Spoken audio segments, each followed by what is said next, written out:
Hello friends, இன்றைக்கி நம்ம என்ன பார்க்க போகிறோம் அப்படின்னா 2025 இந்த வருட தமிழ் புத்தாண்டு அன்னைக்கு எப்படி தங்கம் வந்து வாங்குறதுக்கு எப்படியெல்லாம் வந்து சேமிக்கலாம் அப்படிங்கிறத தான் பார்க்க போகிறோம். ஃபஸ்ட்டு வந்து சித்திரை 1 வந்து எப்போ வருது அப்படின்னு பார்த்தோன்னா இந்த வருடத்தில் வந்து ஏப்ரல் 14ஆம் தேதி வந்து சித்திரை 1 வருது. இந்த மாதிரி வந்து சின்ன சின்ன விஷயங்கள்லாம் வந்து தங்கம் சேமிக்கணும் அப்படின்னு நம்ம நினச்சோம் அப்படின்னா ஒரு குறிப்பிட்ட டைமில், அதாவது ஒரு கிராமோ அரை கிராமோ நம்மளால் என்ன முடியுமோ அதை வந்து வாங்கணும் அப்படின்னு நினச்சோம் அப்படின்னா கண்டிப்பாக ஒரு கொஞ்சம் கொஞ்சமாக சேர்த்து நாளடைவில் வந்து ஒரு நல்ல ஒரு ஒரு மொத்தமாக ஒரு நகையோ ஏதோ ஒன்று சேமிச்சிடலாம். இந்த மாதிரி சின்ன சின்ன விஷயங்களில் வந்து சேமிக்கலாம். இது மாதிரி நான் இதில் வந்து 2 மெத்தட் சொல்லியிருக்கேன். அதாவது ஒரு மெத்தட் வந்து என்ன அப்படின்னு பார்த்தோம் அப்படின்னா, சித்திரை 1ல் இருந்து 2025ல் சித்திரை 1லேருந்து வந்து எப்போ வருதுன்னா ஏப்ரல் 14ஆம் தேதி வருது.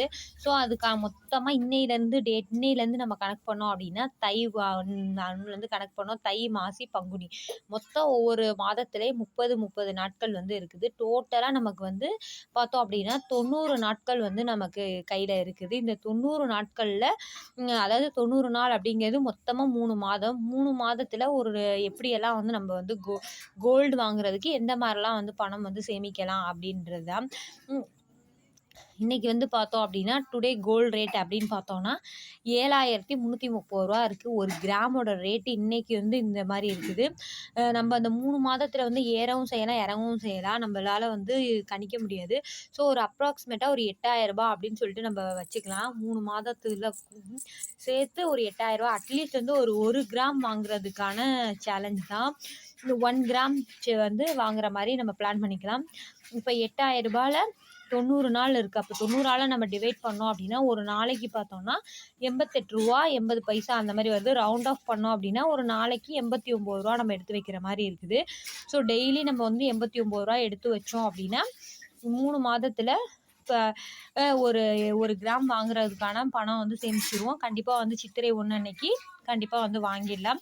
இல்லை என்னால் வந்து டெய்லி வந்து அமௌண்ட்ஸ் வந்து எடுத்து வைக்க முடியாது அப்படின்னு நீங்கள் நினச்சிங்க அப்படின்னா இந்த மாதிரி பண்ணலாம்.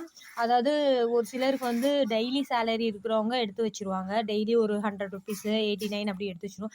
இல்லை மாத சம்பளம் வாங்குறவங்க இருப்பாங்க, வார சம்பளம் வாங்குறவங்க இருப்பாங்க. ஸோ நீங்கள் டெய்லி சேலரியாக இருக்கீங்க அப்படின்னா 89 ருபீஸ் எடுத்து வச்சிங்க அப்படின்னா 90 நாட்களுக்கு 1 கிராம் வாங்குற அளவுக்கு அமௌண்ட் வந்து நமக்கு சேர்ந்துடும். ஒரு வார சம்பளமாக இருக்கீங்க அப்படின்னா ஒவ்வொரு வாரத்துக்கும் பார்த்தீங்க அப்படின்னா 623 ரூபா எடுத்து வச்சிங்க அப்படின்னா 12 வாரத்துக்கு 7476 ரூபா நம்ம எடுத்து வச்சுருவோம். ஸோ நம்ம அதுலேயே 1 கிராம் கோல்டு வந்து வாங்கிடலாம். மாத சம்பளமாக இருக்கீங்க அப்படிங்கிறப்ப 89 ரூபா இன்ட்டு 30 டேஸ் அப்படின்னு நம்ம கணக்கு பண்ணோம் அப்படின்னா 2670